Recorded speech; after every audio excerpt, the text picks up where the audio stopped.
ay ugu duxsan tahay ayaa jooga marka arintaas aad ayaan u boorin lahaa dad baa aniga igu riixo igu yiraahda BBC da ka shaqeysa adika af sameyn jiray erayada maxaad u sameyn weyseen BBC ma hatii hore oo dadku ay wada dhageysan jireen oo Cabdisalaan oo halka fadhi uu ka shaqeyn jiray hadda dadku waa eraygi uu ninka odayga ahaa maalin dhaweed sheegayay ahayd maanu ka isku hooyaa dadku isku wada cad ma had qofba midiisuu dhageystaa marka arintaas waxay u baahan tahay dadaal wadareed waxaanu sugaynaa insha Allah madaxda ka qayb gali lahayd plenary-ga ugu horeeya qof kasto halkan joogan waxa laga filayaa in ay plenary-gaas ka qayb galaan oo aragtidooda iyo su'aalahooda ku beeriyaan waxa sidoo kale maanta jiri doona shirar duceedyo waxyaabo kala duwan oo isbeddelka cimilada ku saabsan looga hadli doono shirka maanta waa uu ka duwan yahay kuwii hore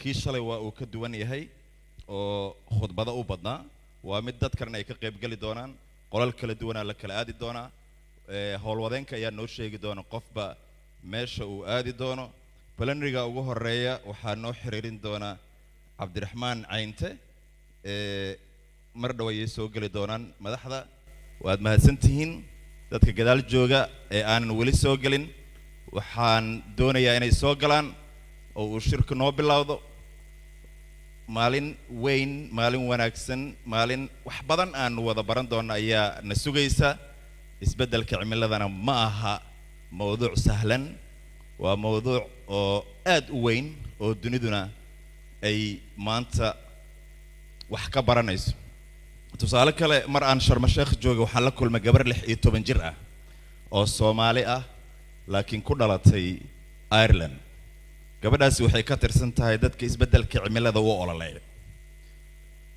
meelan wada fariisan waa sheekaysan sida ay u fahamsan tahay ma filayo in madax fara badan oo Soomaaliyeed iyo aqoonyahan ay u fahamsan yihiin dabcan waxay ka soo bilowday yaraanteedii way ku soo barbaartay iskuulkay ku dhigatay telefishinada looga sheegay luqadda Ingiriiska markii aad eegtana waa luqad laga shaqeeyay oo aad ugu haboon marka laga hadlayo isbeddelka cimilada iyo waxyaabo kale oo fara badan dabcan marka howl badan ayaa noo taala shir xitaa ku saabsan isbeddelka cimilada waxaan filayaa inuu ahaa kii ugu horeeyay ee Soomaali loo qabtay oo leh awoodan iyo xajmigan leh halka waxaa fadhiya Dr. Cabdirashiid oo aanu dhowr jeer wada sheekaysanay greenhouse gases si loo fasir xitaa aad looma yaqaan lama dul dhigi karo eray Soomaali ah qaaca hawada wasakheeya macnaha waa sentence aad u isticmaasho eray Cabdirashiid iyo rag lamida marka waxaan iyagana ku boorin lahaa inay sida oo yeelaan oo erayada Soomaaliga aad looga fikiro si dadka hoosana ay u fahmaan kuwa korana ay wax uga qabtaan waad mahadsantihiin soo dhawaada khudbad aniga maana lahayn shirka ayaan idin furay madaxda ayaan sugaynaa soo dhawaada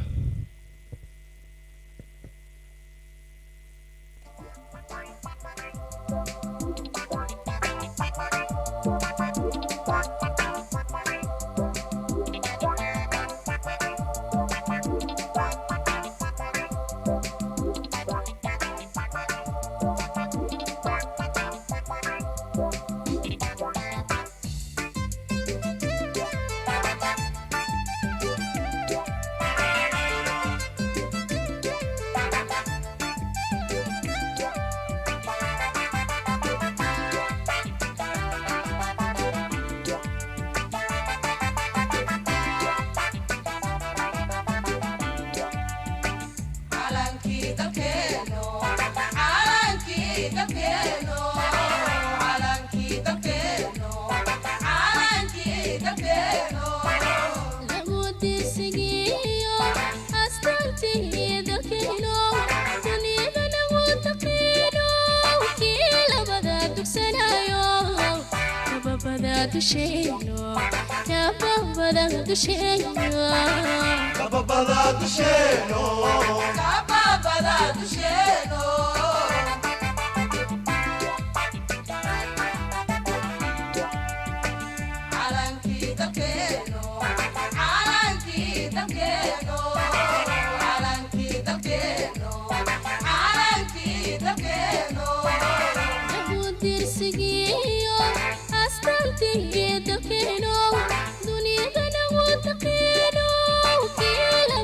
dugsanayo kababada dushayno kababada dushayno kababada dushayno kababada dushayno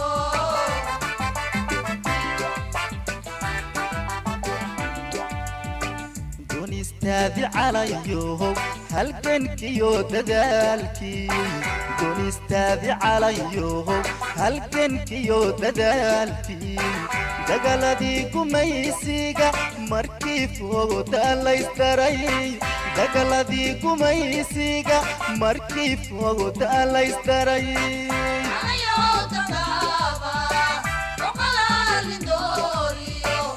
وتاكلوا ديايه تمر بادرادا جاكودي ميايه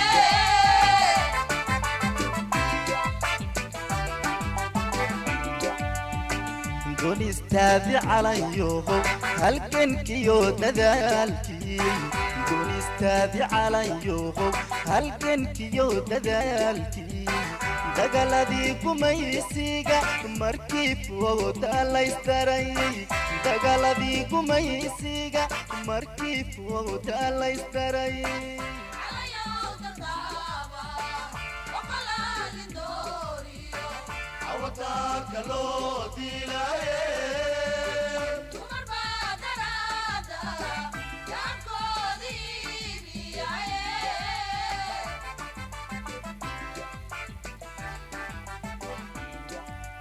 عبي لقد دوبيو اسكو دومني باتميدي عبي لقد دوبيو اسكو دومني باتميدي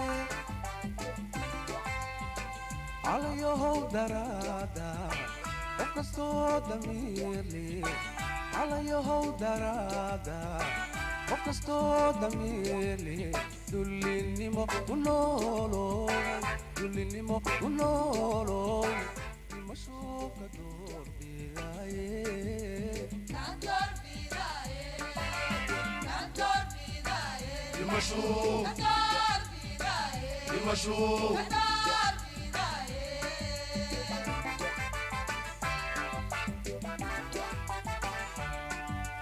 عبي لقد دوبيو اسكو دومني باتميدي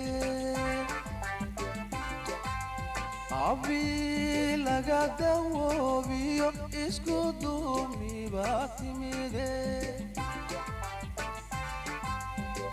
على يوم درادا وكستو دميرلي على يوم درادا وكستو دميرلي دولينيمو كنولو دولينيمو كنولو ديماشو كدور بيدايه كدور بيدايه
بسم الله الرحمن الرحيم. صباح وناكسن. Can I have the people on the back, can you please take your seats? We will start. We're already very late on this panel. And this panel is going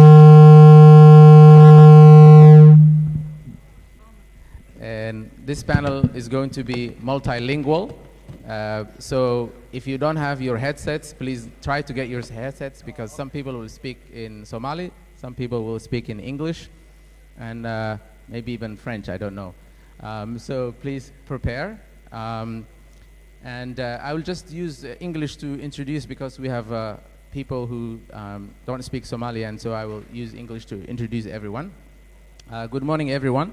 This panel is the climate adaptation, charting a regional policy response to the uncertainty of climate change.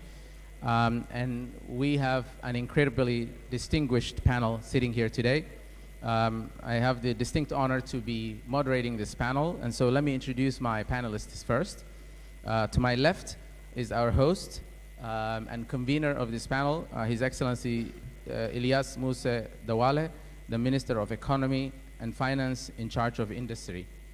To his left is Minister Dr.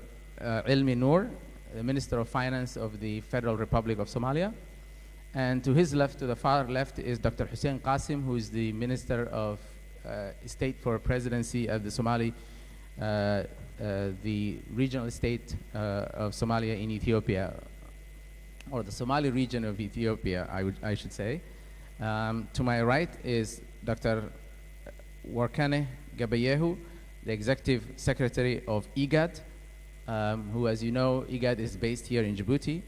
And to his right is Ms. Buthaina Ghumazi, I hope I'm pronouncing it right, the Director of Regional Integration for Africa and Middle East at the World Bank. And we will have a video presentation also by Patrick Vrohin, who is the CEO of Global Center on Adaptation. So welcome to all of the panelists. We have exactly 1 hour, and I will try my level best to conclude this at 10:30 exactly. So I request both my panelists as well as all of you to be very brief in your questioning.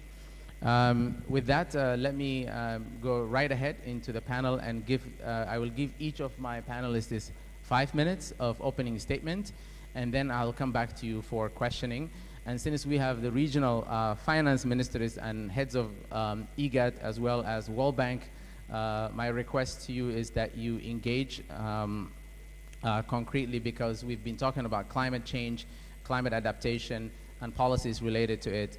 And we all know that not much can be done about it if we don't have financing for it. And these are the people who actually control the power of the purse.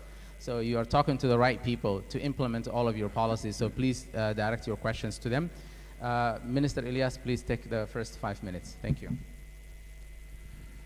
Thank you. Bismillahi Rahman Rahim. Maadaama aan fursadda hayo af Soomaaligaygii Jabuutiyaasna baan ku hadli doonaa.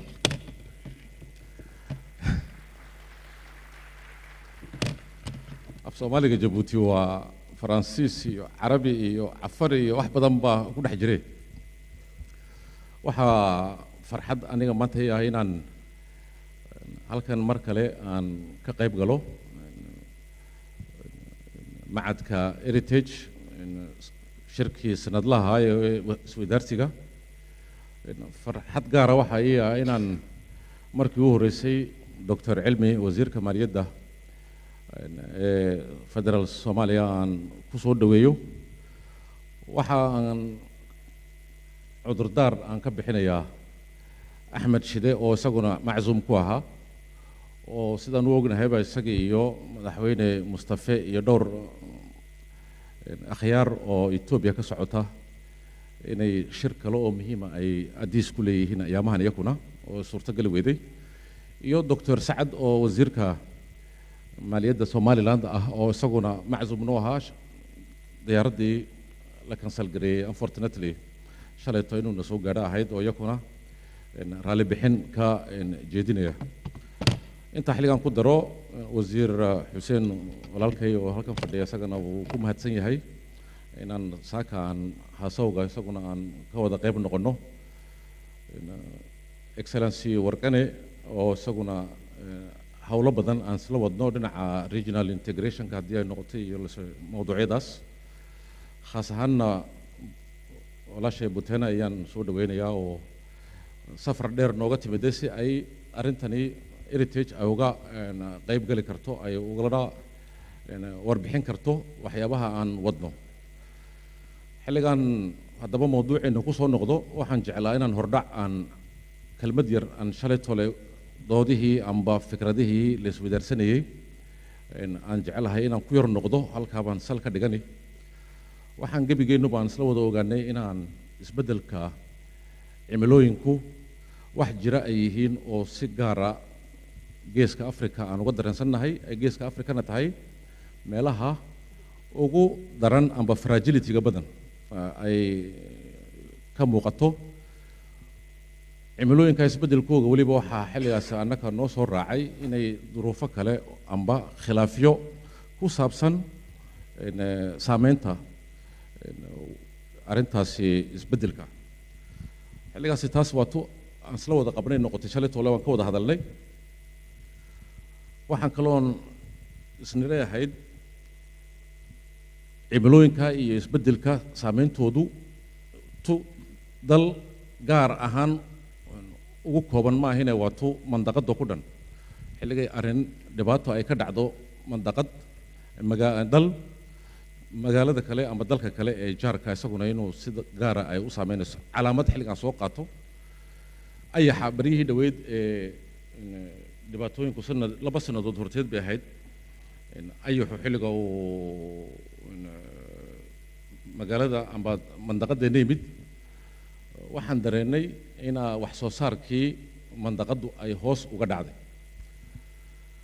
sidaasi la eg waxaan ognahay xilliga ay dhibaatooyin barakaca ay yimaadaan oo cimilooyinka sababeen dalalka kale ee jaarka iyay sidii shalay toole aan ka hadlayay sida Jabuuti oo kale dad badan oo arrimahaasi ay saameeyeen oo ka soo baxaya baadiyihii oo magaalooyin imanayaa jira iyadii oonan bilaa haba oonan xuduudahan ay noo sawiran aynan runtii ay micno badan ayna waxaynayn dadkaas oo u kala gudbaya xuduudada haddaba maadaama ay arrintaasi wax jirta ay tahay maadaama aan ognahay inay saameyntu aynan khaas ahaan dal un aynan qusayn ay mandaqadda ku dhan si mid ah ay u wada qusaynayso baahi yaa muuqata macadkuna iyo daraasadooyin badan oo soo baxay waxaa mar walba lagu celceliyaa sidee baan fikrad aan ka midaysannahay amba hab aan wax uga hortegi karno ayuu suurtagelaysaa waata aan isku daynay annagiiyo wasiiro dhegayga oo geeska Afrika 3 sannadood horteed mashruucan amba programkan loo odhanayo Horn of Africa Initiative waxaan jeclahay inay weliba buteen ay in badan ay hadhow tole ay presentationka ay ka waxayso Horn of Africa markaan isku dhimid waxaa xilligaas aan xasuusanayaa oon halkan ayaan ka salaamayaa walaalahay Cabdiraxmaan Beele iyo Shide iyo ambassador Yatani oo wasiirkii maaliyadda hore ee Kenya ahaa isaguna Horn of Africa horta waxaan xasuusinayaa maanta anigu 2 sannadood baan chairmanshipka soo hayay Kenya ayaa imika haysa muddo dhowna waxaan jecelnahay Axmed Shide inuu hogaamiyo bank adduunka iyaan xilligaasi aan arrintaas aan ka wada tashanay oon isagana salaamayo vice presidentkii hore Xafiz waxaa xilligaas noo suurta gashay fikraddaasi inaan dhigno inaan isku dayno sidee baan mandaqadani amba geeska Afrika ay u heli kartaa isdhexgal faa'iido cid walba u keeni karta sideen dhibaatooyinkani aan uga dhigani karnaa opportunity-yaal aan wax ku wada qabsan karno taabaan in badan ka soo shaqaynay ahayd qiyaas ahaan xilligan waxaynay xisaabihii aan islahayn waxbaa ku hirgeli karaya berigaas waxaan ondeynay amba aan xisaabinay 12 bilyan oo dollar 4 bilyan ee ugu horeysay ee dollar in badan banka adduunka ayaa soo dhigay waxaa intaa ku soo biiray oo kale African Development Bank iyo European Union waa saddexda hay'adood ee mashruucaasi Horn of Africa Initiative nagala shaqeyso xilligan intii haddaba aan bilownay maanta waxaan jecelahay haddaanan khaldamin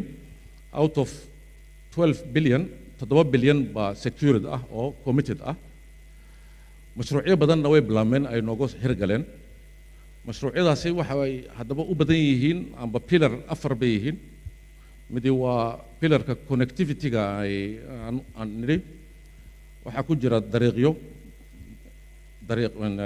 waxaan u socdaa xilligaasi highway-yaal koridoro waxaa ku jira trade facilitation-ka qayb iyaduna muhiima oo resilience-ka quseynaysa ayaa ku jirta waxaa kale oo noo soo dhacda human capital-ka oo malaha heritage iyo inta waxgaradka ee geeska africa xulkii soomaaliyeed weliba halkan ay fadhiyaan waa arrimaha aan waxyaabo badan aan ka wada qabsani karno maxay xilligaas ay yihiin igaadku xilligaas iyaduna way nala joogtahay oo waxay ka mid tahay inta maaragtay garab joogga iyo observer bay yihiin khaasatan waxaan jecelnahay igaadku inay climate issues-ka iyo wixii resilience quseynaya oo cross border resilience development-ka maaragtay iyay nagula jiraan waxaan intaasoo haddaba hawlood concretely waxaan u malaynayay waan u daynay inta kale walaalahaya maxay ka dhigan tahay xilligaas oo aan uga jeednaa waa fikrado ay madaxdeennu liderada dalalkeenna geeska africa ay mar horeba ay soo dhigeen dhalashadii igad sidaan shalay talo u sheegayay intii madax soo ahayd sanadadii sideetanadii igad xilligii la abuurayay waxay maaragtay salku ahaa nabaad guurka iyo cimilooyinkan isbeddelkooga iyo dhibaatooyinkanay colaadaha ka dhalanaya arrimahaas sidee baa loogu hortegi karaa sidee baa dadka loo midayni karaa sidee loo wadaagi karaa inta yaraan haysanno way soo suurto gashay igad shaqo badan bay soo qabatay inaan darajadaasi tu ka sarreysa aan haddaba aan gaadhnaan u baahannahay annakayna noo taal taa sidii aan u dhigan lahayn waxaan xilligaasi aan maanta ku faraxsanahay anigu deed inaan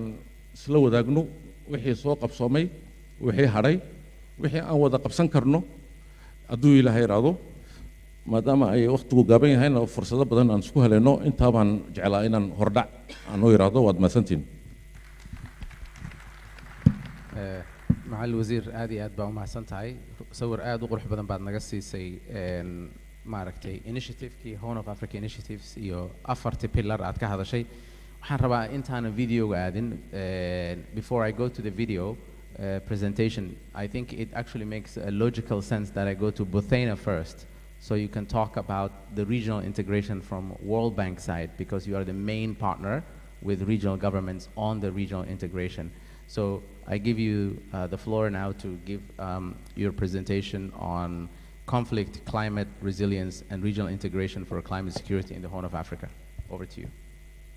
Thank you so much. So I have few slides. I don't know if they will be put on the screen.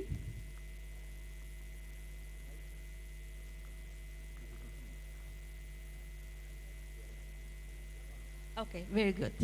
So first of all, I'm really delighted to be here in Djibouti, and thank you so much for the Heritage Institute and for your excellencies for the kind invitation to participate with you this morning. Basically, we're talking about a very important and very timely and very complex topic coming back out of the COP27. I think this is the topic of the day. This is the issue of our generation. Next slide, please. I'll cover basically two things, overview of the climate issues in the Horn of Africa, and then a very quick presentation on the Horn of Africa initiative. Next slide. So here we look at trying to understand the Horn of Africa multidimensional vulnerabilities. And what's important to mention is that all these vulnerabilities, they intersect and they meet together, which makes it a little bit very complicated to deal with issues around climate and conflict and fragility. So in addition to issues that you all know, of course, the issue around poverty is important to mention because today we have an estimated 56 million people in the Horn of Africa continue to live below the poverty line. That's a very big number. Demographic concerns are very important to mention because the growth of the population happening fivefold since 1960. But as we talk about, people living in a particular area, it's important also to see the number of refugees, the number of IDPs, and there is a growth of people living in borderland areas. These are the areas where it's difficult to make sure that there is equity around what people have and don't. So it's an area that is very fragile in all countries, and it creates a little bit of issues linked to climate change. There are statistics that show the percentage of migration linked to climate change, and this percentage is set, unfortunately, to grow. Of course, all of this is compounded by what we know from COVID, from the climate dimension. The next slide shows next, please. Yes. So here we try to look at the climate change. It's, as I mentioned earlier, the defining issue of our age. And if we look very specifically in the Horn of Africa, we see that drought and flood are the leading causes to that. There are, in sub-Saharan Africa, there is 50 reported disasters per year. Floods were 2 out of the 3 events. So it's a very important issue to manage. And we see that, the increase is 3-fold of droughts, 4-fold of storms, and 10-fold of floods. Of course, in the climate change, this is in addition to increasing temperature, which is happening, unfortunately, faster than previously we thought about. The next slide talks about the issue in the Horn of Africa, more specifically. So we see that we are in the 4th consecutive rainy season, and we're going through the 5th one. And interesting to mention that in this last season, between March and May 2022, was the driest season on record in the last 70 years. So very, very deep issues around climate change.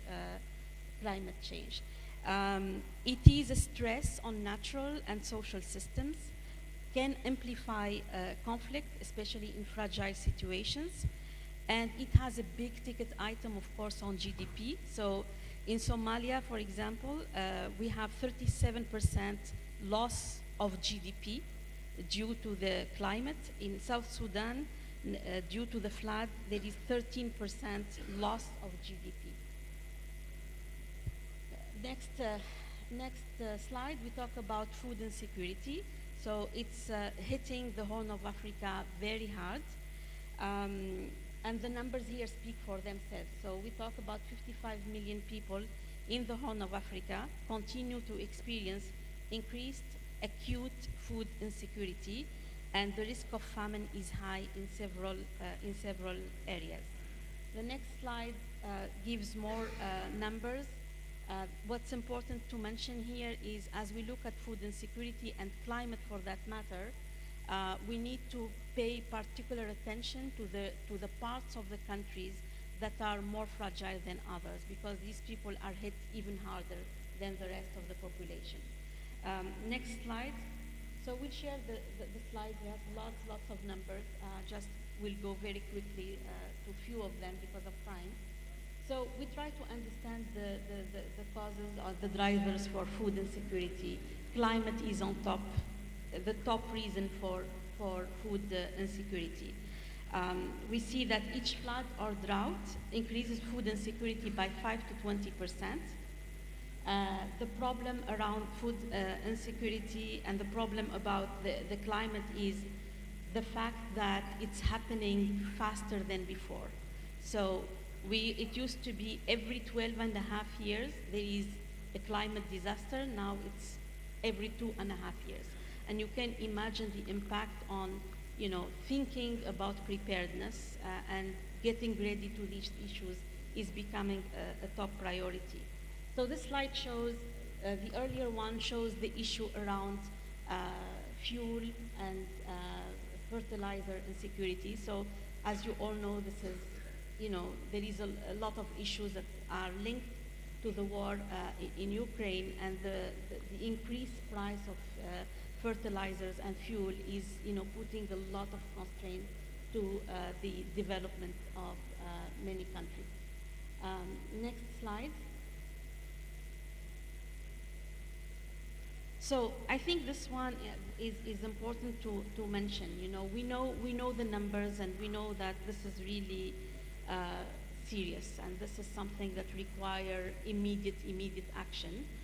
And it was really discussed. I think there was a very clear commitment coming out of COP27, the Africa COP, that looking at adaptation and looking at medication is a development issue that needs to be tackled and needs to be tackled fast. So there are 4 priorities that we need to focus on. One is financing. So we know that climate finance and the need for financing is really huge. And we know that financing is scarce, and we know that what Africa gets out of climate financing is very limited. So it's not really the fair share of what needs to happen. But still not a clear agreement on how much it will cost to finance climate change. But what we know is that the cost of inaction will be even higher than what we have. So in case of inaction, and in case we don't get, we get to 3-degree increase, we're looking for $2.9 trillion of GDP loss. So these are really big numbers. So financing is a top priority. Second top priority is the importance to get the whole of society approach to tackle climate change together. Government, the private sector, civil society, think tanks, the youth. So it's really an agenda that is important for everyone. It's very important to have policies in place for low carbon growth and climate adaptation, and policies also that speak on behalf of the poor. So we need to make sure that there are pro-poor policies, because as I mentioned earlier, fragile countries and fragile population within countries need special attention to make sure that they're not left behind. The other thing is, this is too big of an agenda to be tackled in a siloed manner. It's too big of an agenda to be tackled on a country-by-country basis, hence the importance of regional approaches to do it. And we think that, the Horn of Africa initiative that His Excellency presented earlier is a very important vehicle to think globally, to act regionally, and of course these priorities have to be determined at the national level. So next slide, very quickly. I will not cover the whole Horn of Africa. Can we go to the next one? Next. Okay. So I think the beauty of the Horn of Africa initiative is it's really a homegrown initiative. It is something, as His Excellency presented, that came out of a vision, a combined vision of the ministers of finance of the Horn of Africa countries, who thought that the challenges are too big to be tackled individually, but also the opportunities are too huge, that we need to think together and we need to work together.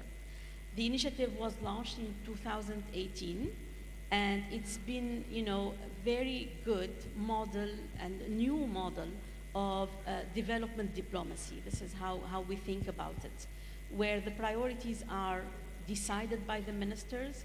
They meet very frequently, every quarter, to look at progress, to adapt, to adjust whenever there are, new things that we need to think about. We adjust the portfolio, we adjust the pipeline. The priorities are around the 4 pillars of the Horn of the regional integration strategy. Regional connectivity is very important. We cannot talk about one region if there is no connectivity, if there's no fluidity in transport. It's also very important on the energy side. And then on digital, as we move to a world that more and more is based on digital services, the importance to think about a digital space, a single digital market for the Horn of Africa, and we have projects in all of them. The other priorities around resilience, around the human capital and trade are many topics that we deal with and talk about in the Horn of Africa initiative. Of course, it's a program that when was developed, it was developed as a vision for $15 billion worth of investment. And I'm very happy that from the bank side, we're now delivered $5 billion. We have $3 billion in the pipeline. We're very excited to be walking on the path that the ministers themselves are setting, and the guidance is very clear from the ministers. And we're also very happy to be working with partners, the African Development Bank and the EU. AFD is working with us also and supporting. It's clearly an agenda that requires a lot of collaboration and coordination, but we're happy to see the results, to see the fruit of it already very clear. Thank you very much. Thank you very much, Buthena, for the very rich presentation. You discussed a lot of issues, development diplomacy, and the Horn of Africa initiative, and the whole of community action. So, very much appreciated that. Now we will have a video presentation very quickly before I move to the other panelists. I will move to the video presentation by Patrick. Yes, let me get his name correct. Patrick Verhoeven. He's the CEO of Global Center on Adaptation. So let's go ahead and play the video.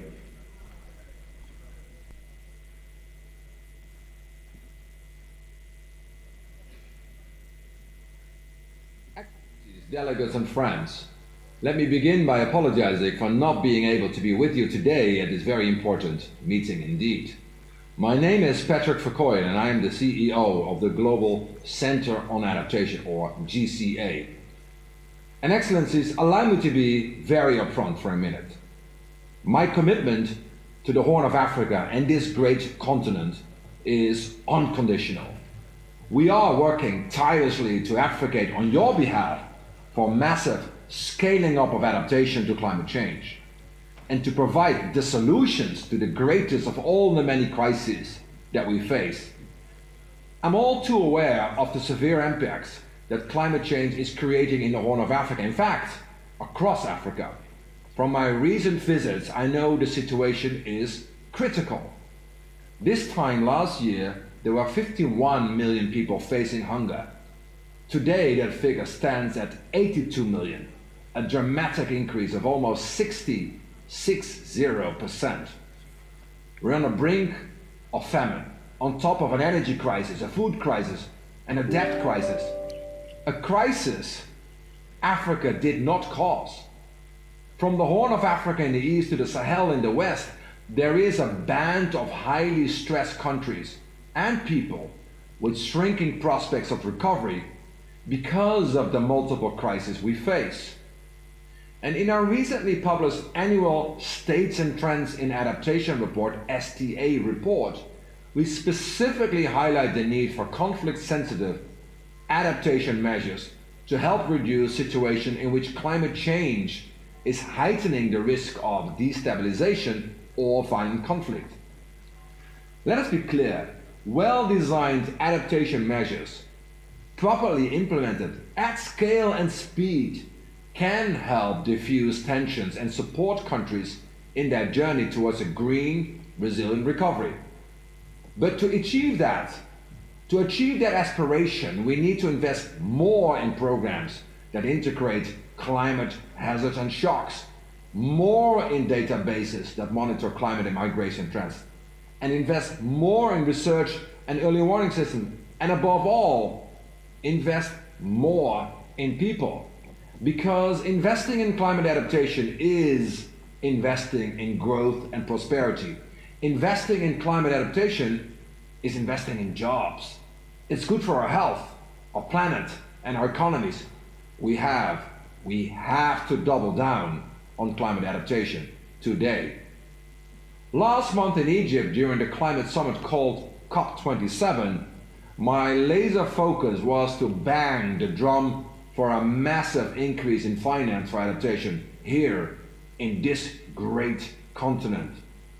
The continent that is paying the greatest price for global warming and which has done the least to cause the problem. With adequate financing, we know that these problems are solvable. Under the leadership of President Macky Sall as chair of the African Union and fellow African leaders, we at the GCA, together with the African Development Bank and the AU, have created the Africa Adaptation Acceleration Program, or AAAP. What is it? It's the largest adaptation program in the world, not just in Africa, in the world. $25 billion of investments over 5 years.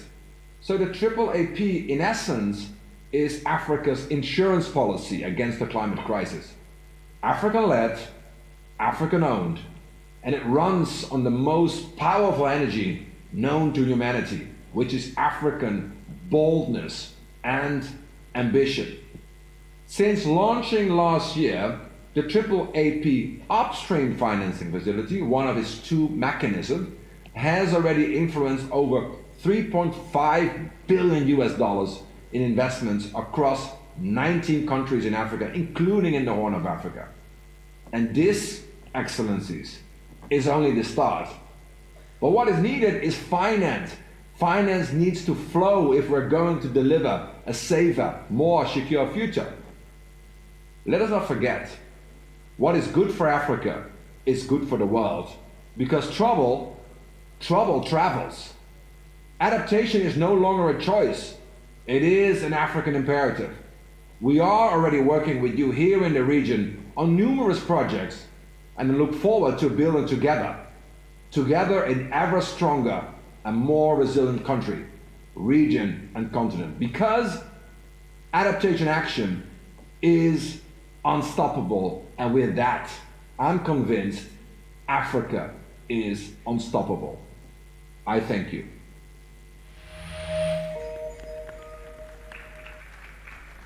Thanks to Patrick, who couldn't join us. I was told that the translation service is not working very well, so I will stick to English most of the time to help our colleagues. Now I have the distinct honor to welcome our new Minister of Finance in Somalia, my very good friend, Dr. Ilmi Noor, who is, before becoming a finance minister, I know has been on the finance committee of our parliament for almost 10 years. So, Minister, the floor is yours. Thank you very much. Ainte wa mahadsantahay dhamaantiin. Assalaamu calaykum waraxmatullaahi wabarakaatuh. Waan salaamayaa wasiir Dawaale inuu halkan runtii waan ka mahad celinayaa nagu soo dhaweeyay naguna marti qaaday shirkan quruxda badan ee Heritage ay soo abaabushay. Muxuu ahaayay maamulka iyo hoggaanka Heritage aad baan uga mahad celinayaa inay intan oo Soomaali oo isaragii ajandahan xoogga badan ee miisaan kale inay soo dhexdhigaan.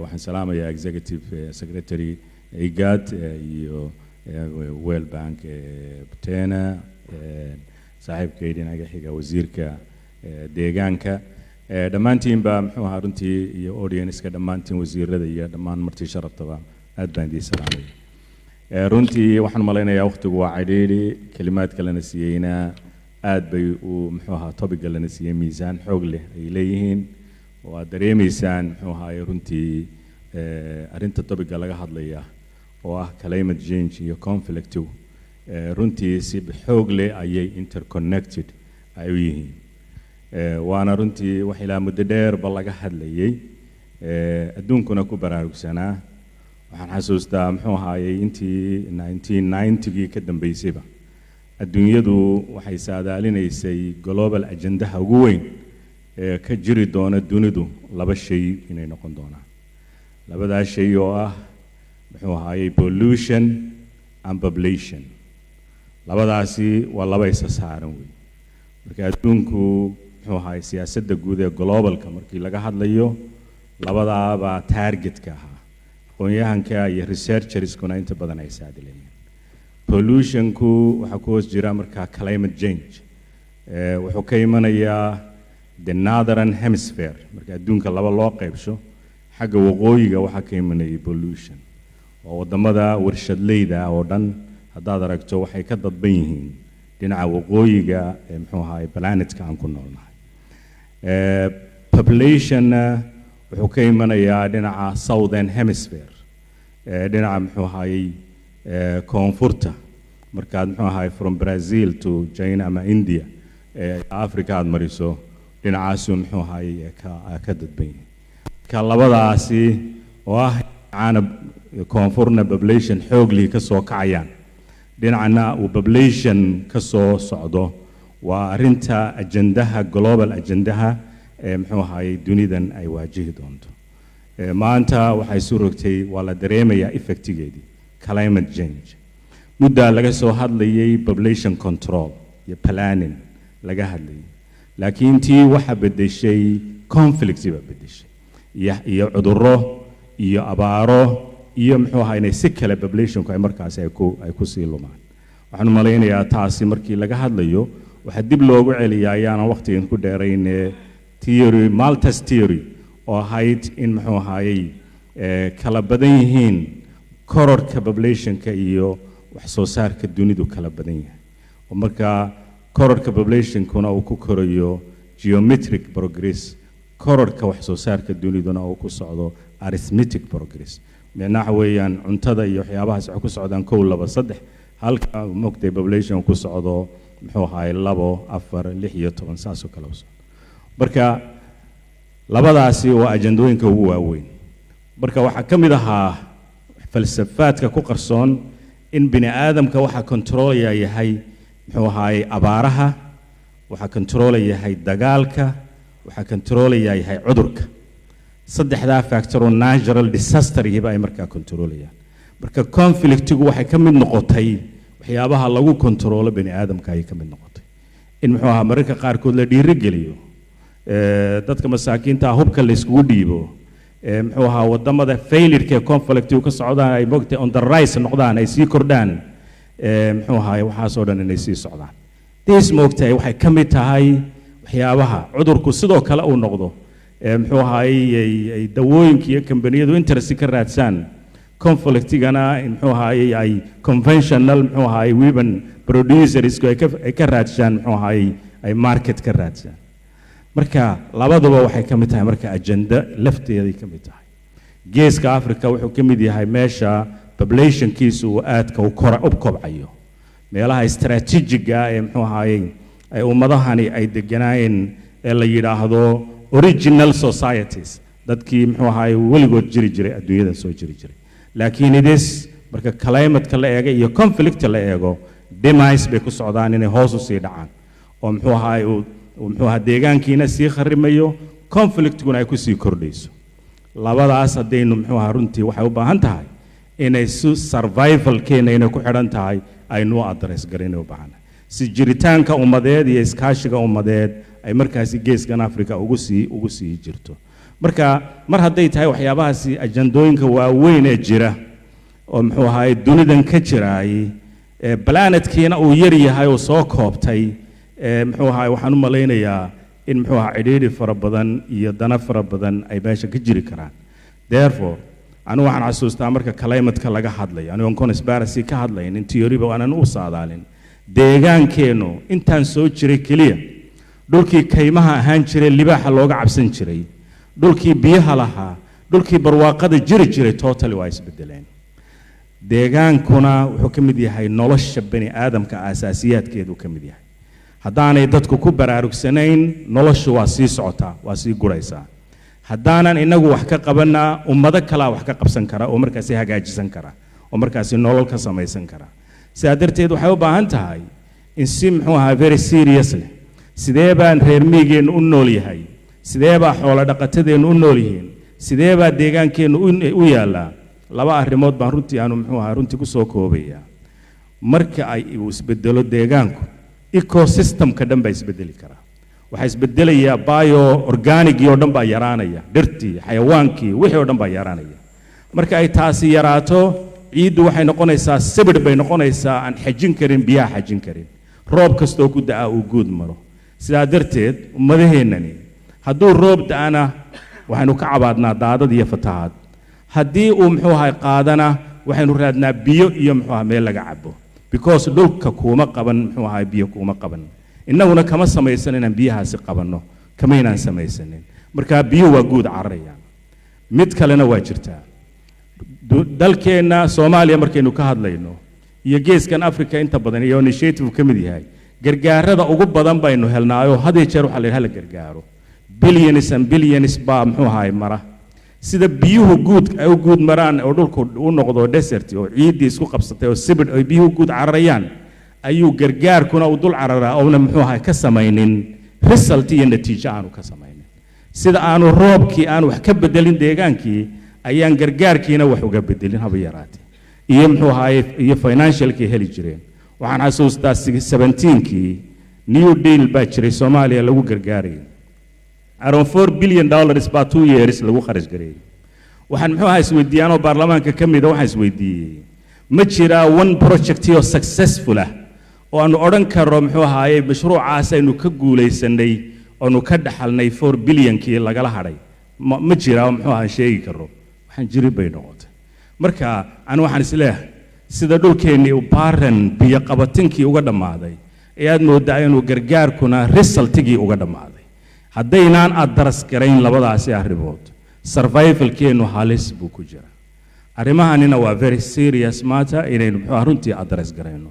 haddaynaan iskaashi goboleed samaynin regional samaynin oo fankaasi faraha badan ee laga sheekeeyay muxuu ahaa wasiir dawaalan ay noo sheegay haddaynu si seriously aanan wax uga qabsanin oo aanan isku baraarujin halis baynu ku jirnaa runtii oo sii socota oo nolosheenu ay sii socotaa oo sii guraysa oo dadkeenu sii yara oo miyigeenu sii baabaayaan oo xoolihii sii lumayaan nolosha ay sii lumaysaa food security sii lumayaan waxaan u baahanahay intellectualkii Soomaaliyeed iyo geeska Afrikaba iyo halkaan ay joogaan u badan yihiin oo muxuu ku urursan yihiin waxaan u baahanahay awareness inaynu fahamno xaaladda aynu ku jirno intaynu politicska ka hadlayno the real life inaynu ka hadalno ka sheekayno oo jiritaankeena runtii muxuu ahaa aasaas ah waxaan ku soo gabagabeynayaa runtii waxyaabahaas waa weyn oo ajandayaashad qaarkood aanay ku arxamaynin inaynu inagu survivalka geeska Afrika iyo isku xidhnaashiisa inaynu muxuu ahaa runtii aynu muxuu aad u address karayno ha noqoto infrastructure-ka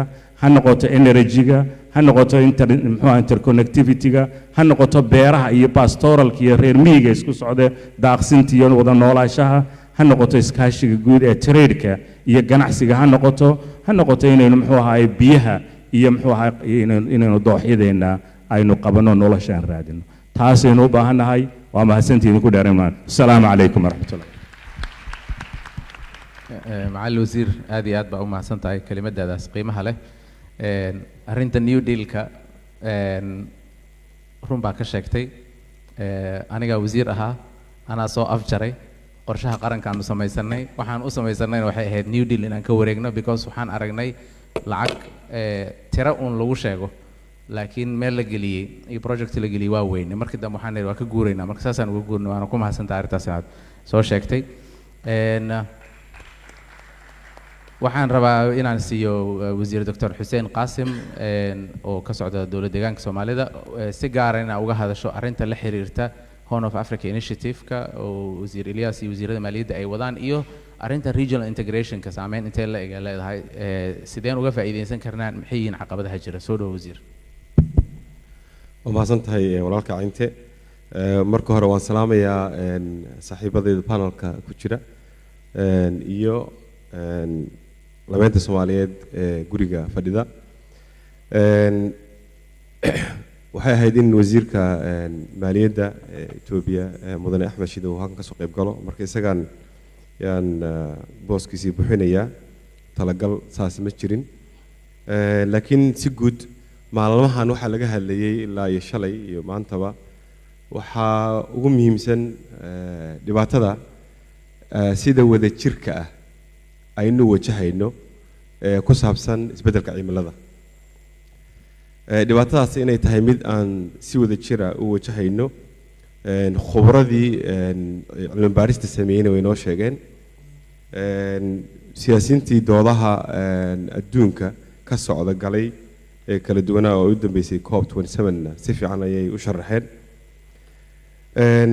dhibaatooyinkaas waxa ugu muhiimsan aan ka xusi karo waxaa ka mid ah in barakacay aad u fara badan oo baahsan ay keentay qaxootinimo badan ay keentay shaqo la'aan iyo qaxitaan oo wasiirlahaas uu sheegay dhalinyaradii geeska Afrika ay dibadaha ku baabaayaan oo maalin kasta la leeyahay Maali baa intaas oo xabaal laga soo qofaya kuwa dadka yimid geeska Afrika dhibaatooyinkaas marka dhibaatooyin wada jira weeyaan xawaalaha laftooda waa xawaalo wadareed Soomaali iyo Ethiopian iyo Kenyaati ay ku wada jiraan marka dhibaatada in haysata horta mid wada jira inay tahay in la isla fahmo dhalinyaradii marka ay barakac noqdaan ay qaxaan waxay saameyn ku leedahay amnigeennii bay saameyn ku leedahay meelo badan oo ay ku soo qaxeen dhalinyaradaas oo IDPs ama qaxootiye ah waxay u noqdeen meelo ay ka urursadaan oo ku saameeyaan xataa ururada argixisada almost breeding ground baa dadka qaarkii ugu yeeriyaan meelaha qaarkood marka tiina waxayna wada saameynayo oo mataqaanaa amnigeennii guud ee geeska Afrika saameynaya marka dhibaatadaas mar haddaynu isla qiro in ay tahay mid aynu si wada jira u wajahayno waxa iyaduna laga maarmaan ah isla qiro inay jiraan fursado wada jira geeska Afrika oo 190 milyan ma filaya qiyaastii inay ku nool yihiin fursado badan baa ka jira 190 milyan waxaan u arki karaa suuq oo aynu xoolaha aynu leenahay far badan geeska Afrika aynu iska iibsan karro ganacsiyada kale ee la midka ana aynu ku wadaagi karro xooga waxa 190 milyan waxa kaloo Ilaahay ku manaystay khayraad badan aynu leenahay marka la fiiriyo oo fishery sector-ka iyo wax badan baa laga qaban karaa intaasoo webi oo waxa jira iyaguna dhul mara fertile ah oo dhul u yani dihin oo beero badan mataqaanaa laga sameyn karo wax soo laga sameyn karo Somali region deegaanka Soomaalida oo kaliya 10 milyan oo hektar oo la beeri karaa yaa ku taal yani geeska Afrika dhan buu qoodin karaa waa gobolka yarka weey marka ma aha in ay dhibaatooyin wada jir anu u wajahayna kale jiraan fursado aynu wada leenahayna way jiraan marka waxaan u baahanahay marka fursadahaas in wixii la isku xirxir la wixii sahli lahaa fursadaha laga faa'iideysan sameeyna haddii jidad tahay oo de ganacsiga iyo dhaqdhaqaaqi movement of goods and services waxay lahaa in la sameeyo hadday tahay the policy changes ki waxyaabaha loo baahnaa siyaasad in la sameeyo waan ku faraxsanahay in initiative-kan hadda uu midho dhalayo oo hadda jidadkii u horeeyay kan jigjiga ka soo baxaya oo jidkan Djibouti isku xidha dir dhabe cusub laamiga bartan yani goynaya tii ahaan yaa jira oo 6 bilood kadib la dhameyn doono qofkii dir dhaban uu leexan karaa Djibouti uu leexan karaa suuqii iyo socodkii iyo xiriirka oo dhan bay sahlaysaa marka in wasiirliyaasna si gooni aan uu mahad celinayaa inuu isagu door libax la ka qaatay in hawshan ay hirgasho iyo World Banking iyo inta finance garanaysa marka fursadaha wada jirka ah in aynu ka faa'iideysano si aynu u maalgelino geegsigeena waxaan maadaama uu yahay common vulnerabilities we need to invest in collective resilience marka intaasaan kusoo gabagabayn lahaa aad baad mahadsantahay wasiir aad baan u mahadsan tahay waxaan hadalka ugu dambeeya siinaynaa Dr. Warkane xogayaha guud ee ururka IGAD inuu kelimadiisa nagu beeriyo soo dhawo Thank you very much. Suba wanaagsan akam jirto.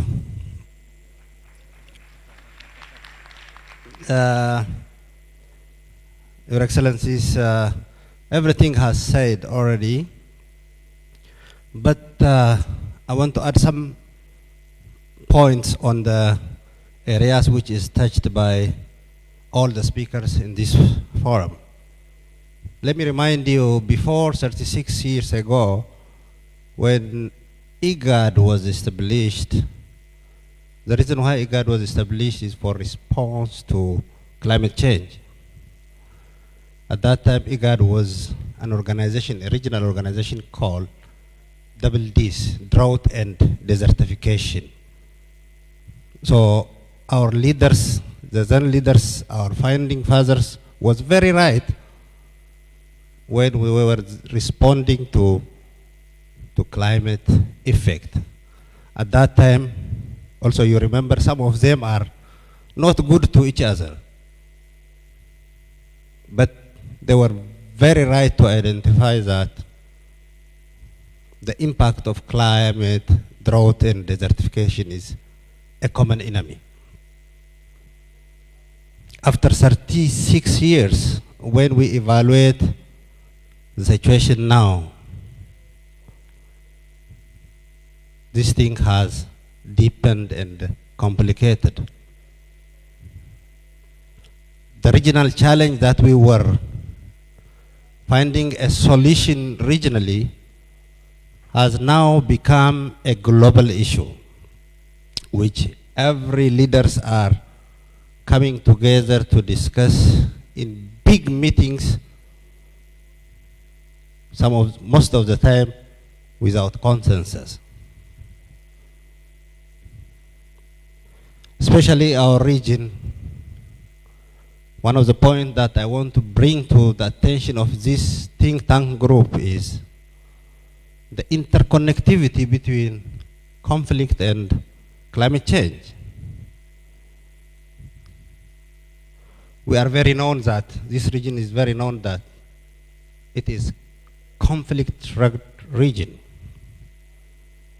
We have a lot of peace deficit here in our region. And the world knows us that we are fighting to each other here. The reason why this thing is happening, most of the time we answer, is because of politics or because of ethnic conflicts or something very short answer, which is not really sometimes an answer for the question. The shortage of resources, which derive mostly in our borderland areas, to bring conflict in that area is a very common thing in our region. The clans, the tribes who were fighting in the borderland areas, are the reason why they are fighting is not because they want to kill or to die.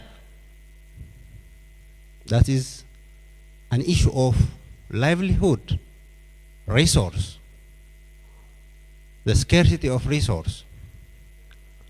So one of the issue, to what extent the climate change, the climate effect has contributed for our regional challenges or for our regional peace deficit, is one of the points should be researched, should be identified, and should be given a very good analysis on this thing. The other point, as IGAD, what we are doing after 36 years, thanks to the people and government of Djibouti and my friends here, Minister Elias and Minister Mahmoud, who are really very important icons supporting this regional organization and integration, and also Excellency, the President of this Republic, President Ismail, who is really proponent of regional integration as well, including all the leaders of the region. One of the response from IGAD is having regional center of excellence, which predict the climate effect, which we have based in Nairobi, which is headed by Dr. Guled Artan. One of a very important pre-informative mechanism for our member states. And also training our climate experts, especially working in borderland areas. And also policy harmonization between our member states as well. Even if this thing is going in piecemeal, the challenge of the climate change is an imminent and a very critical worldwide issue these days, especially for our region. We are living it. This is not a theory. Excellencies were mentioning that more than 30 million people of our citizens from this region have now, as we are speaking here, they have food insecurity. Some of the places have a drought and hunger as well.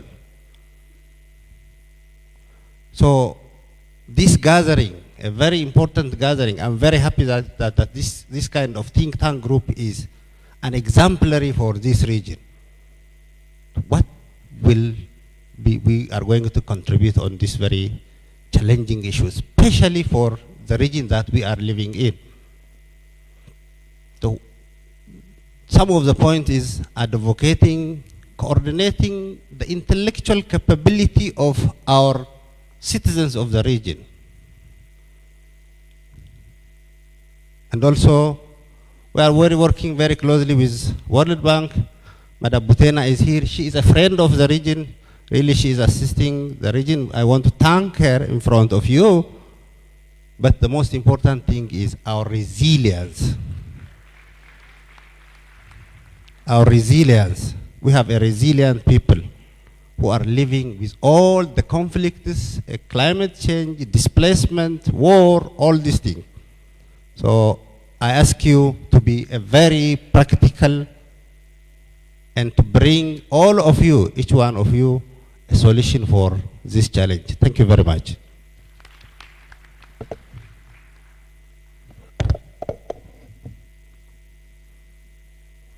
And Adi Adba Mahadsanid, thank you very much. We have literally 5 minutes, and I promised I will end at 10:30. Remember, we have a lot of concurrent sessions. We are 50 minutes behind, so I have to catch up. Unfortunately, I will not take a lot of questions.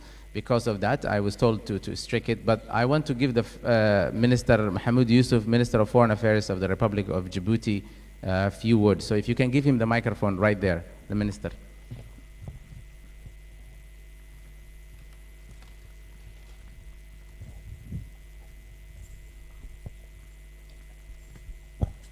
Thank you. Thank you very much. I just want to first thank the panelists for their presentations. But I have one question to Director Butena. There is a fund that has been established in Sharm el-Sheikh, one of the main outcomes, to help and support the victims of climate change. We all know that there is a nexus between climate change and peace, because we have to go through food insecurity, then immediately we will have certainly to deal with the conflicts because of climate change. This nexus is already established. Now everybody is talking about how we can foster, mobilize resources and financing. In one of the pillars of the Horn of Africa initiative, the one on resilience and adaptation, you have something like $2 billion. It's not enough, I know. It's not a big deal.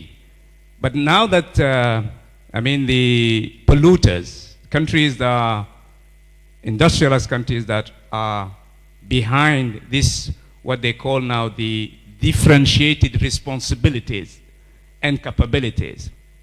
Do you think that the Horn of Africa initiative can take advantage of this new fund to support, the victims of the climate change? And how do you believe that the initiative can tap in this new fund and the region, have at least some of that profit or benefits, or can benefit from that in the near future? Thank you. Thank you very much. Very good question. And in fact, this is one of the major outcomes of COP27. And this is, as you know, has been a lot of discussion to get to the point to establish this loss fund. So I think, it is very important for the Horn of Africa to go as a joint because, the voice is always louder when there are multiple people saying the same things. In the Horn of Africa initiative itself, as you mentioned, we have few projects that tackle adaptation.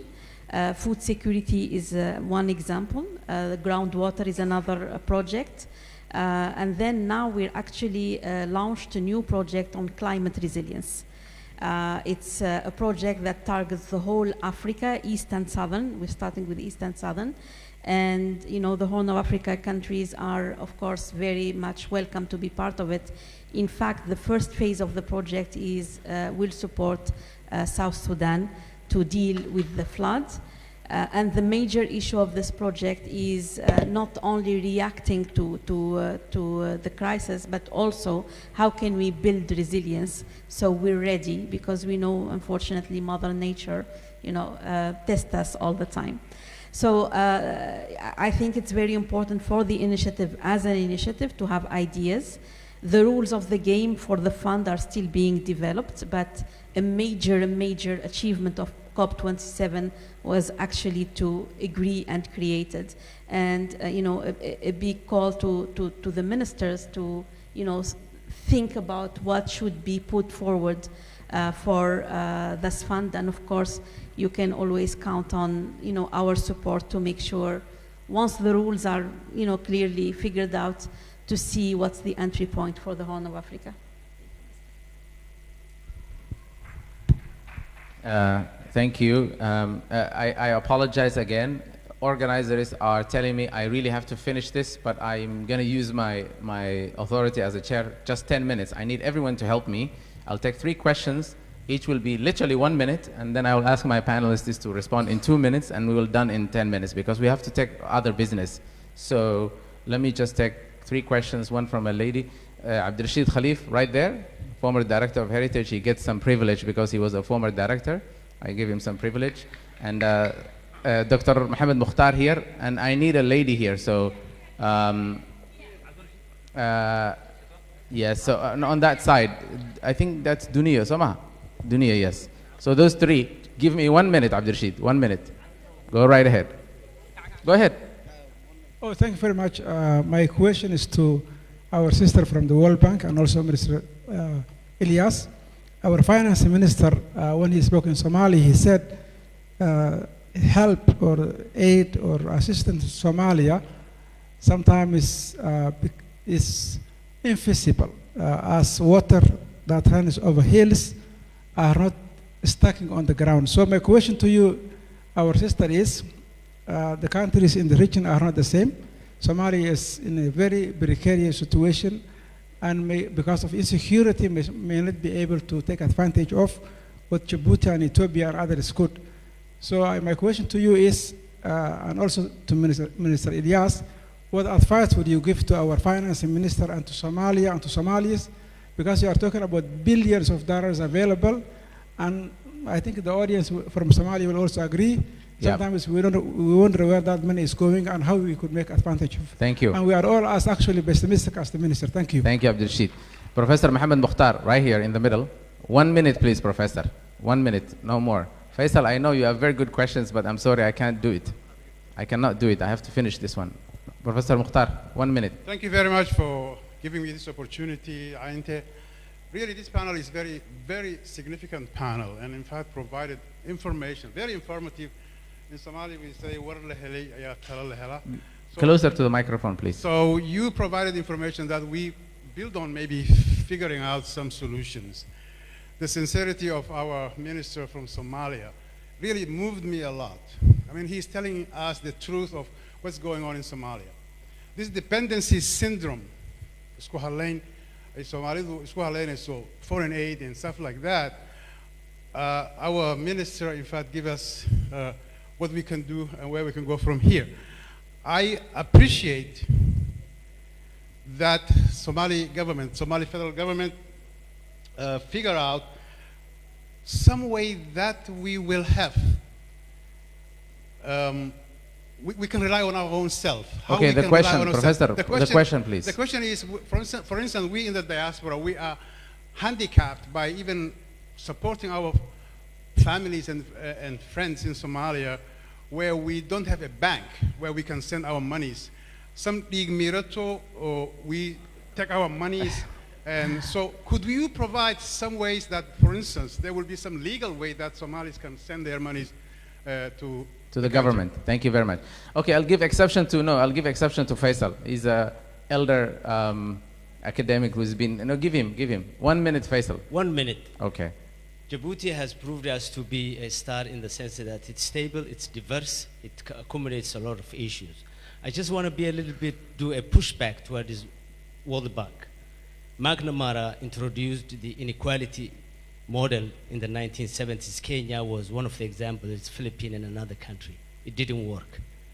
Is there a justification for an African like myself to be suspicious about this current model of the World Bank? That's one. Number two, the African leadership here, I want to ask, do we have an already established land use and plans that we can take to COP25 is loss and damage fund and can take advantage of? Yes. And Qatar and Dubai have the largest carbon footprint, and I will present that in my session today. The prevailing wind is coming from the Middle East because of the gas burning that they do. Impacts us in the Horn more than New York. Do we have a way to get compensation from Thank them? you, thank you. Dunia, and then that's the final question. Give him the microphone, Dunia. Please, the panelists, I ask you 2 minutes. Dunia, gabada okay, gabada. And I hope you're tracking your questions, Buthaina and Minister Ilyas and everyone, yeah? And Minister Elmi as well. laba question waaye waxay ku socotaa mid saaxiib igad wiilka ka socdo. Okay. Igad waxaan ognahay in anaga naga asaasay. I have to translate this, okay? Go ahead. Of Somali ku sheeg, I have to translate. Qaybna aan ka nahay. Okay. Marka waxaad arkaysaa markasto hoggaanka sare in ayaga hayaan. Isla markaas haddana waxaa arkaysaa macnaha waxaan aragnaa mahmaadii Soomaaliyeed dhari ninkii u dhawaa dheeftiisa leh. Hadday dhaqaale ahaan lahaydna ayaga wadamada anaga maadaama burburka inay nooga faa'iideystaan ma u aragtaa sababtoo markii xafiisyadii la dhahana Djibouti walaalahan Djibouti haysto wixii dhaqaale iyo bahalkii hadda waxaan hoos oga dhacnay oo aan kaga hooseynaa South Sudan marka la dhaho even trainada bixisa hoggaanna warkiisa badaa wax yar oo ftamaaya oo haddaba meesha idinka muuqday oo ahaa walaalkeen Djibouti inuu lahaa si automatically aniga waan ka degayaa asagii aba bixiyeyba inuu sii bixinayo marka taa ma naga deen kartaa waa mid okay tan labaadna waxay ku socotaa World Bankaha iyo saaxiibadeena oo donoriska ayay ku socotaa wixii jooga iyo wixii ku jiraba meesha marka ayadana waxay tahay su'aasha aan weydiinayo New Deal-kii oo idinka dhan ogtihiin boqolkiiba wuxuu ahaa triangle wuxuu ahaa community-ga civil society-ga iyo dowladdeena lead noo iyo donoriska saddexdaas oo triangle sidoo u dhamaa New Deal-kii 5% Soomaalidii kama soo gaarin 2.7 su'aasha gal Dunia waxaan weydiinaa maxaa sababay waxana nagu magacaabo anagoo locally jirno 30 sano xaaladiina og community-giina ururadeena bulshada maxaa sababay in international community wadan kasta donor lacagtu bixinayo inuu u soo dhiibo wiil yar ama gabar yar oo international oo aan hato wixii oo dhan lacagtii oo dhan ku dhameynayso security iyo diyaarad okay ma santaa may wax yar no ma santaa Dunia ma santaa waqti ma hayo I will translate the last two questions for Buthaina and Dr. Warkane. Dr. Warkane, Dunia said, and she's a very prominent civil society member, IGAD, the leadership is always Ethiopian, and whoever is close to the resources takes advantage of it. We Somalis are not getting anything out of it. So why is that? There's inequality in the leadership of IGAD and how the leadership is divided and so on. So you can take to that. To Buthaina, the question was, we have these international programs, a lot of them. New Deal was one example, but maybe others where most of the money goes to overhead costs and very little actually reaches the people, the citizens. So how can we change that model? That was the essence of the question. So please, I request you no more than 2 minutes. I will start with Minister Ilyas, Minister Elmi, Buthaina, and Warkane, and then Dr. Hussein. بسم الله الرحمن الرحيم ولا شيء الدنيا يان حبدي قدام بس كفتن كهيدا نعلن ياهو أنا قم ما هنوحة شدة دورته shirkii u dambeeyeen Washington ku galnay October tii u dambeysay iyo ahayd wixii la isla gartay waa rotative weyn maartay chairmanshipku Djibouti baa 2 sanadood soo haysay oo maadaama ay covid u dhacay daraadeed 2 sanadood dabadeeto Kenya ayaa imika haysa Kenya dabadeedna Ethiopia ayaa la gartay ahayd waxaan ballanku ugu qaadayaa inaan Soomaaliya madaxtinimada inay qabato halkaasi kuwa ku xiga inay noqdaan insha Allah arinta in Cabdirashiid uu ka dhawaajiyay iyo lacagtan amba maaliyadan taal in malaha dalal qaarkood bay u yar badan yihiin sidee Soomaaliya iyaduna ay uga faa'iideysan kartaa warun horta waxaan oranay inta in partnerska ay World Bank ugu horeeyo isaga lacagta ugu badan runtii in 5 bilyan project maartay dollar project kebaka in socda amba socon bilaami doona iyaga ugu badan xilligaas African Development iyo EU guna si maartay in ay ku xigaan ko waxaan u mahadnaqayaa oo warar na soo gaaray waxay yihiin October tii dhaaftay shirkii aan galnay ministerialka ahaa Washington Mareykanka iyo Japan iyaguna danaynaya inay ka soo qayb noqdaan initiative-ka wanakii hadda tolanary design-ga ugu horeeya aan waxayna estimationka mashruucyada interconnection-ka regionka waxaynaya 12 bilyan iyaan qiyaas ahaan qaadnayd out of 12 bilyan waxa ku soo birtay 3 bilyan oo kale maadaama ay Sudan iyo South Sudan iyaguna imika ay member ay noqdeen mardhow 5 bilyan ya as of today on the pipeline amba executed warun 5 bilyan faa'iidada inta ugu badan waa Ethiopia Kenya iyo Djibouti Soomaaliya maxay hadaba u faa'iideyn leedahay waxay nagu soo celinaysaa arintii deganaansho la'aanta iyo amni la'aanta iyo security-ga issue-ga doodaha ugu badan aan galnay waxay ahayd annagu waxaan jecleen Soomaaliya si gaar ah in loo gacan qabto ayaamihii aan bilownay ba 3 sanadood horteed mashkiladda dhacday waxa weeyaan feasibility study-yaashii iyo bankable project-yaashii kow annaguba daciif baan ka nahay halkaas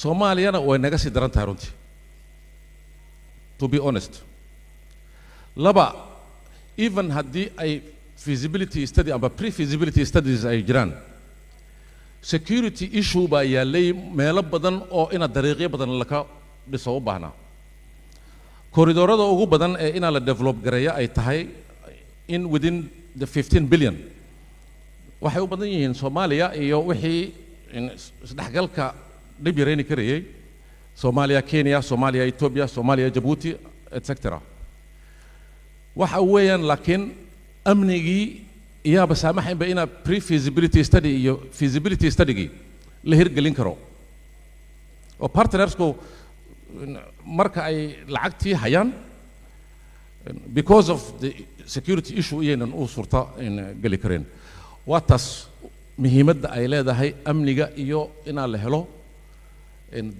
يعني rule of law-gii iyo exclusivity-ga waxaan la odhanayo maaragtay state-ka ayaa leh violence exclusivity-ga waana number 1 number 2 waa tu aan ka wada midaysannahay weeyaan mashruucyo badan oo noo diyaar ah oo project preparationka aan ka sii hordegnay oon partnersida aan hor dhigno way nagu yar yihiin generally Africa xilligay soo qaadato specifically Horn of Africa khaas ahaanna xilligaas waliba xilligay Soomaaliya ay noqoto ay Djiboutina ku xigto waa arrin muhiima oo aqoonyaanka iyo waxgaradka iyo dawladuhu annagu imika lacag badan baan daynaa sidii aan u soo ururin lahayn xilligay Djibouti noqoto si aan mashruucyada inta u badan iyo baahida Djibouti ay qabto xilligay at national level ay noqoto regional level kuna Horn of Africa iyo mashruucyadan kala badan ba jira oon u hirgelin lahayn inay mashruucyadu diyaar wada noqdaan mid baan haddaba aan halkan ka sheegi lacagaha ugu badan xilligan leenahay weliba waxay sii galaan Kenya iyo Ethiopia. Simply they are ahead of us in terms of project preparation. xilligaas dowlad walba waxay u baahan tahay aan u baahannahay inaan isdiyaarinno waana la mid xilliga ay noqoto investmentka xilliga noqotona sida ay wax noogu diyaarsan yihiin iyo investment flowguna uu ku iman karaa including xilliga aad plan garayso land preparationka projectka amba beero hadda noqoto amba beershii in sectorada developmentka ku waxayn. So these are very important. anigu waxaan qabaa heritage xilliga noqoto iyo intii khibrad kale leh xilli midi policyga inay noqoto iyaduna waa muhiim weyn. Policy designinguna waan u baahannahay inaan iyadana ka midowno. Policy harmonizationka inaan ka midowno iyaduna waa waxyaabaha aan muhiimka aan isleenahay waa inaan saarno. ma ahan macquul inaan annagu dhexdeenna aan ganacsigeennu uu dhibaato iyo culays uu yeesho xilliga aan Shiinaha iyo Mareykanka si dhib yar aanu la baayac mushtarayno. LC inaan halkan iyo Ethiopia halkan iyo Soomaaliya aanu kala furno haddii ay noqoto way ka adag tahay LC-ga aan Shiinaha amba Mareykan aan furayo sida u dhici kartaa. imika macluul baa ka hadlayaa waxaa jira grain adapted ah oo in Ethiopia ay dhinaca wheatka millions of tons baa la sheegayaa inay sanadkan wax soo saarku ugu noqonayo in so short time waqti. annaguna Ukraine baan rajaynaynaa inay wax nooga yimaadaan si ay dadkeenu aynan macluul ugu baqtiin. waxaa dhici karta inaan qamadidaas Ethiopia ka baxayso ay si dhib yar ii soo gaari karin laakiin oo ta Ukraine ay iga soo dhawaato ay iga soo degdeg banaato. This is not normal. xillas inaan wax badan annagu aan dib isku weydiino ayaa loo baahan yahay wax isweydiintana academicskiinaas dadkiina xulka annagu runtii wixii dad siyaasadda inkastoo accidentally anigu aan ku yimidaba waxaan jecelahay inaan maskaxda la maalo oo dadkii waxgaradka indheergaradka waxyaabo qaarkood ay soo jeedinayaan annaguna isticmaalkeygii iyo implementationkeygii aan yeelan karno. So finally waxaan idhi togetherness baan u baahannahay. waxaan u baahannahay inaan mashruucyadeenna aan isla dhigno halkee bay wax nooga suurtagali karayaan. nasiib imika dariiqa Djibouti Somaliland halkan Boorama ilaa iyo Kalabeedka waa ku bilaami doona January baan jecelahay. dariiqyo badan baa Soomaaliya jira haddii preparationku aan noqono maaragtay forward looking mashruucyo intaa ka badan lacagahan aan rabno 15 bilyan in February waxaan jecelnahay shir ministerial inuu ka qabsoomo Belgiga. waxay European Unionku toddobaadkan ay sheegeen baahayd inay dal oo iyaguna muhiim oo daneynaya Europeana inay iyaguna wax ku darsadaan initiative-ka. in May yaan haddana shir kale qabansan doonaa Arab Fundka Saudi Kuwait Arab Development Fund Qatar Fund qolooyinkaaba iyaguna inay May shirka iyaga ay yimaadaan ay daneynayaan as a observer ay u yimaadaan. xilligaas annagu aan isdiyaarinno annagu aan wax diyaarsanno aan wax qabsanana wixii xilliga ay diyaar noo noqdaan wax badan baa noo hagaagi baan jecelahay. waxaa kaloo muhiimka inaan planninggeenu at national and regional level inuu mar walba uu maaragtay harmonized uu isku ahaado xilliga integrationka ay noqoto khaasatan xilliga ay noqoto resource mobilizationka. tani koobka ayaa hadda tolo la sheegay waa run fundkaasi anu hawaawi baan weli warkayaayo ilaa in badan baa la sheegayaa laakiin waa markii u horeysay oo la sheego sidee baa loo in compensation loogu waxaynaya dalalka cimilooyinku ay saameynayaan ayna waxba galabsan runtii. annagu xilligaas as a Horn of Africa inaan isdiyaarinno on paperro badan documentationno badan iyo projectyaal aan isleenahay waxaabaan kabaya aan la iman karno. qof keligii xilligoo codkii iraado isagu qaad waxba annagoo Djibouti ayaan dhegeysanay xilligaas runtii annagoo Horn of Africa oo 5-6 dal ku fadhina dhegeysigu ka gadisan yahay joogsiga iyo sida lagu eegayo isku mid maaha xilligaas the power of one waa conclusion kayga weyn. Thank you. Butaina, you want to respond to the questions?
The overall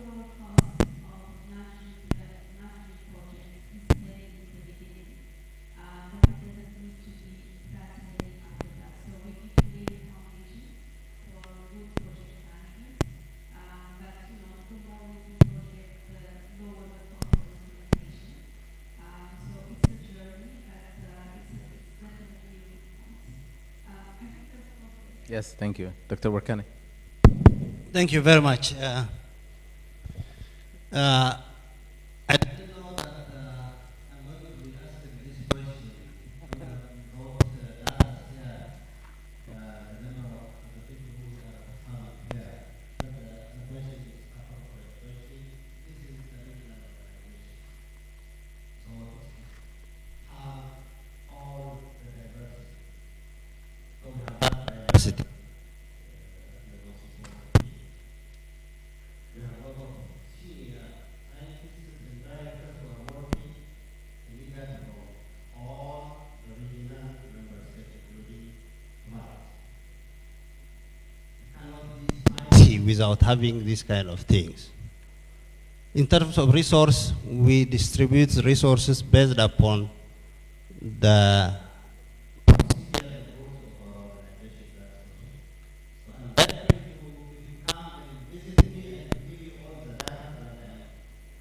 here.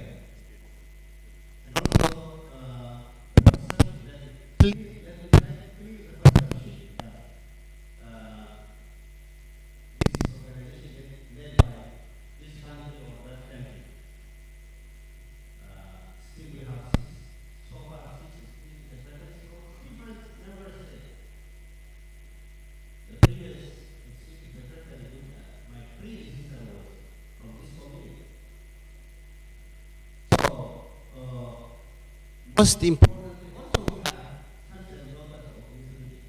We have to say that everybody should be part of this regional organization. But I don't want to go to detail on this. Yeah. Come to me. Most welcome, my dear sister. Thank you. Minister Elmi, 1 minute, please.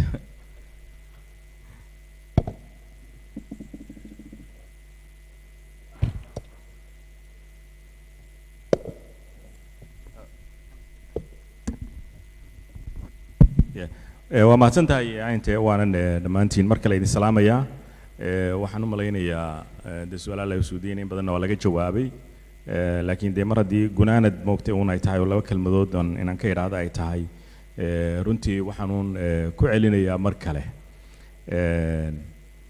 waxyaabaha laga hadlayaa qorshayaashu waa long term plan way oo infrastructure leh oo horumar leh oo integration leh oo muxuu ahaay isku jira way taasina waxay u baahan tahay maskax degan iyo ummad degan iyo siyaasad degan bay u baahan tahay innaga tay naga maqan taas way marka waxa weeye inaynu intaynu iska meel dhigno wax kasta oo kale oo muxuu ahaay Soomaali isku jiidan karto inaynu hal kaliya ta waajahno inaynu muxuu ahaayay nimanka nabadda inoo diiday muxuu ahaayay businesska ka dhigtay inaynu muxuu ahaayay runtii iska qabano taasi waxa weeye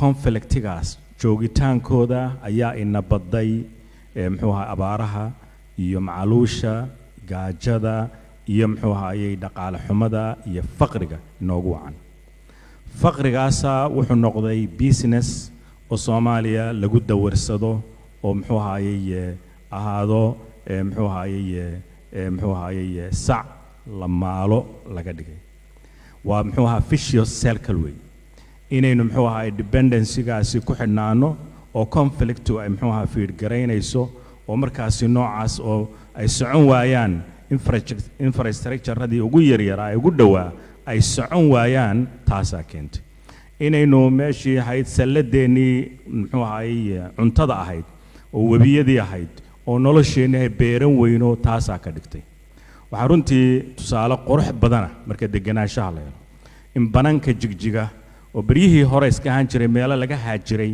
maanta markaad eegto anad kala garanayn ma Ukraine baad joogtaa muxuu ahaa mise muxuu ahaa waxaad joogtaa iyo dhul Soomaaliyeed baad joogtaa qamadiga ugu wanaagsan ee ugu badan laga beero deganaansho marka la helo way oo aan noqon karo inaan ku tiirsanaano qamadiga ka soo baxa baranka Soomaaliyeed muxuu ahaa runtii ka soo baxa marka nolol marka dadku deganaansho helaan nolol bay raadin karaan climate change waxa laga hadli karaa waa mugtay long term plan waxaad ka hadli kartaa marka maskaxdaaduna ay degan tahay muxuu ahaa siyaasadaadu degan tahay noloshaadu ay degan tahay baad u fikiri kartaa mustaqbalka dheer ee 30 sano iyo 50 sano aad u fikiri kartaa laakiin markaad la hardamayso nabadgelyadaada maalmeedka daily muxuu ahaa security-gaaga waxa weeye wax kalood ka fikiri kartaa ma jirto marka waxa inoola muuqataa runtii priority-ga inaynu meel saarno conflict-ga fiir garaysanaysa climate change-ka maxaa yeelay deegaankeenni baan hoos u eegi weynay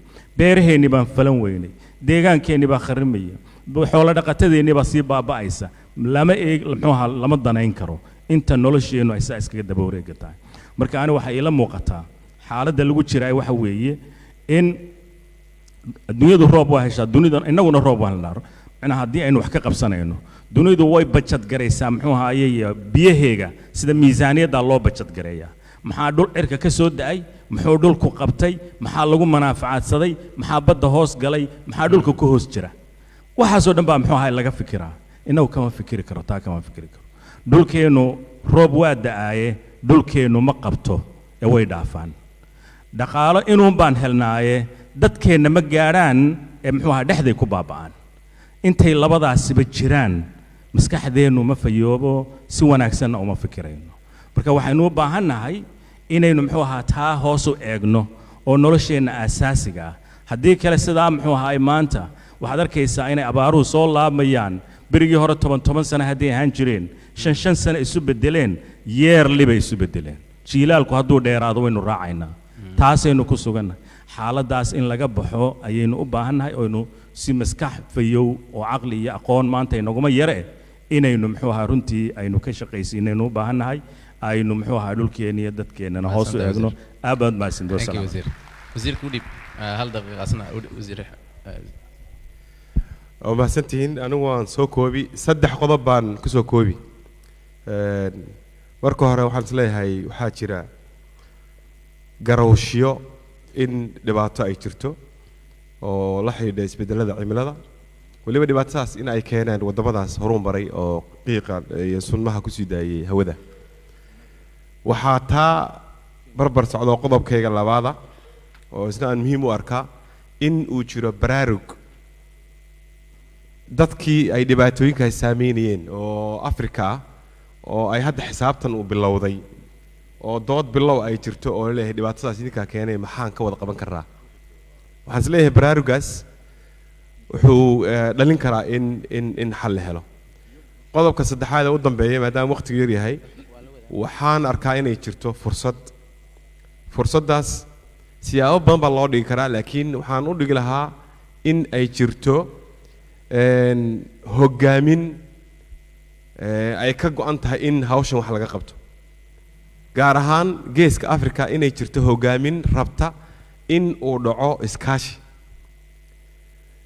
rabitaankaas ama political willkaas waxaan aaminsanahay inuu sahli karo in markaa dhibaatooyinkaas wax laga qabto dhanka Ethiopia marar badan ra'iisul wasaaraha dalka mudane Abiy Ahmed wuxuu ku celceliyaa arrintan integration-ka inay muhiim tahay weliba Soomaali ahaan dardaaranka annagu aan haysano waxa weeyaan in maadaama waxa isku xidhay cidhifyada marka la eego ay community-yada Soomaalida ay yihiin Kenya iyo Ethiopia iyo Soomaaliya Djibouti marka la eego in aan noqono bridge isku xidhi kara geeska Afrika marka fursaddaasna way jirtaa marka mar haddii uu jiro recognition hadduu jiro garawshiyo baraarugna uu jiro oo dadkii ay conscious yihiin iyo hoggaamintii geeska Afrika political will uu jiro oo ah in hoggaamintii ay rabto hawshan wax laga qabto waxaan aaminsanahay in ay natiijo aan ka dhalin doono inaan wax ka qabanno dhibaatooyinka isbedelada cimilada ay keenaan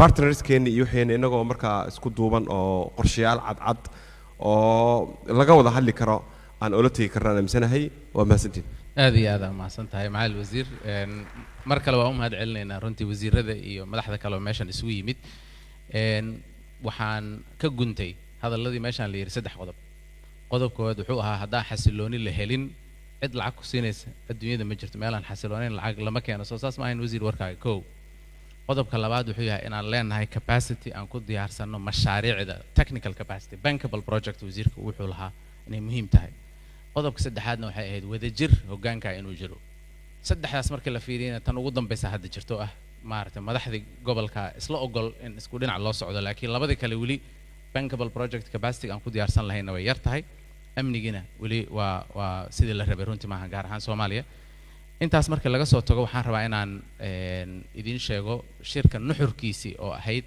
warqado cilmi ah oo macadku uu u diray dad aqoon-yahano ah cilmi baarayaal ah oo 43 warqadood ah ayaa maanta la soo jeedin doonaa laakiin lagama soo jeedin doono halkan qolal ayaa la kala aadi doonaa wixii hadda ka dambeeyo marka inaan idin sheegan rabaa waa 3 qol waana saacad walbana waxaa jiri doona paperskaas waana 43 paper oo ku saabsan climate change and conflict oo la soo diyaariyay oo runtii aqoon-yahano ay soo diyaariyeen kan koobaad waa promoting dialogue wuxuu ka dhici doonaa kulligood kor bay ka dhici doonaan marka dhalinyara idin geyn doonto qolalkaas qof walba meeshuu rabo aadi doonaa tan labaad waa advancing climate change research asna waa second floor kan saddexaad waa advancing climate research saddexdaas hadda bilaaban doonta waxaa kaloo jira mid gaar ah oo World Bank kulan ah oo ay leeyihiin laakiin dad gaar ah ku casuuman kaas kaana waxaan ka codsanaynaa wasiir cilmi inuu 5 daqiiqo noo yimaado noo furo waa side meeting World Bank ay leeyihiin oo qol halkaan lagu qaban doonaa noo furtid qolalkaasna in la kala aado saacad bay u dhici doonaan every 1 hour waxaa jiri doona sessionno waxaan ka codsanaynaa inaad ka qayb gashaan shirka nuxurkiisa waaye laakiin kulankan hadda waa noo xiran yahay aad iyo aad u mahadsantiin mar kale